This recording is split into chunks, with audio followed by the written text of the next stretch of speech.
नमस्कार, मेरा नाम आलोक है। आप लाइव स्टीज देख रहे हैं। आरजेडी सुप्रीमो लालू प्रसाद और पूर्व मुख्यमंत्री राबड़ी देवी को एक बार फिर से दिल्ली के राउंड एवेन्यू कोर्ट से बड़ा झटका लगा है। उनकी याचिका रद्द कर दी गई है, उनकी याचिका खारिज कर दी गई है। देखिए, असल में पूरा मामला जो उनसे जुड़ा हुआ है, राबड़ी देवी ने याचिका दायर की थी कि जिस कोर्ट में उनकी सुनवाई चल रही है उस कोर्ट से केस को ट्रांसफ़र करके किसी अन्य कोर्ट में याचिका पर सुनवाई हो। दिल्ली की राउंड एवेन्यू कोर्ट ने बिहार की पूर्व मुख्यमंत्री राबड़ी देवी की याचिका को खारिज कर दिया है। इस याचिका में राबड़ी देवी ने अपने और आरजेडी अध्यक्ष लालू प्रसाद, तेजस्वी यादव समेत परिवार के अन्य सदस्यों के खिलाफ आपराधिक मामलों की सुनवाई को वर्तमान न्यायाधीश से हटाकर किसी अन्य अदालत में स्थानांतरित करने की मांग रखी थी। राबड़ी देवी की ओर से दलील दी गई थी कि इन मामलों की निष्पक्ष जांच हो, आगे सुनवाई भी हो और निष्पक्ष सुनवाई सुनिश्चित करने के लिए केस को जस्टिस विशाल गोगेन की अदालत से ट्रांसफ़र किया जाना चाहिए। हालांकि अदालत ने सभी पक्षों की दलीलों को सुनने के बाद इस मांग को स्वीकार नहीं किया है और याचिका खारिज कर दी है। अदालत ने अपने आदेश में स्पष्ट कहा है कि मामले को स्थानांतरित करने के लिए कोई ठोस और पर्याप्त आधार सामने नहीं रखा गया। ऐसे में ट्रांसफ़र की मांग न्याय संगत नहीं हो पाई है और कोर्ट के इस फैसले के बाद अब देखिए सुनवाई जो हो रही है, चाहे वो लैंड फॉर जॉब से जुड़ा हुआ मामला हो या फिर कई अन्य मामले भी हैं, इसमें आपराधिक मामलों की सुनवाई अब जज विशाल गोगेन की अदालत में ही जारी रहेगी। तो दिल्ली की राउंड एवेन्यू कोर्ट से आरजेडी सुप्रीमो लालू प्रसाद और राबड़ी देवी को बड़ा झटका लगा है।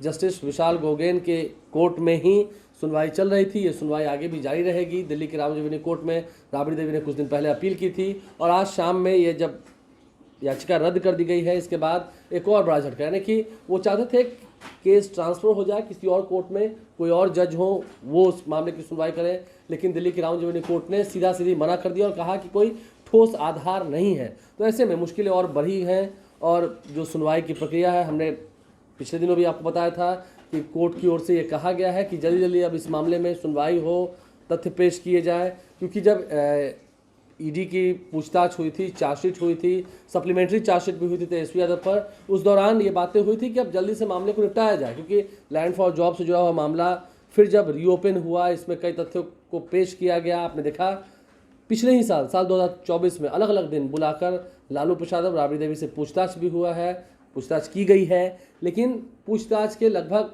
कई महीने बीत जाने के बाद भी कई बार कोर्ट बुलाया गया, लेकिन अभी कुछ हुआ भी नहीं है। देखिए, लालू प्रसाद भी कहते रहे हैं, राबड़ी देवी भी कहती रही हैं कि यह बस तंग करने का एक जरिया है, सिर्फ कोर्ट बुलाना है, पूछताछ के लिए बार बार बुलाना है और कुछ सबूत है नहीं। तो ऐसे में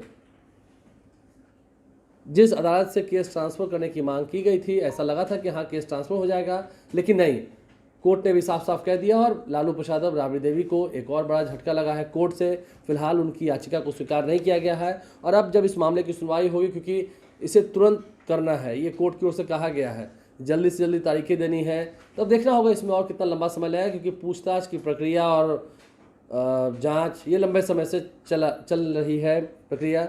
देखना होगा क्या होता है। आप लाइव के साथ बने हैं, आगे कोर्ट का क्या फैसला होता है, कोर्ट कितना जल्द सुनवाई पूरी करती है, ये भी देखना होगा। हमारे चैनल को सब्सक्राइब कर लें, साथ साथ फेसबुक पेज भी लाइक करें।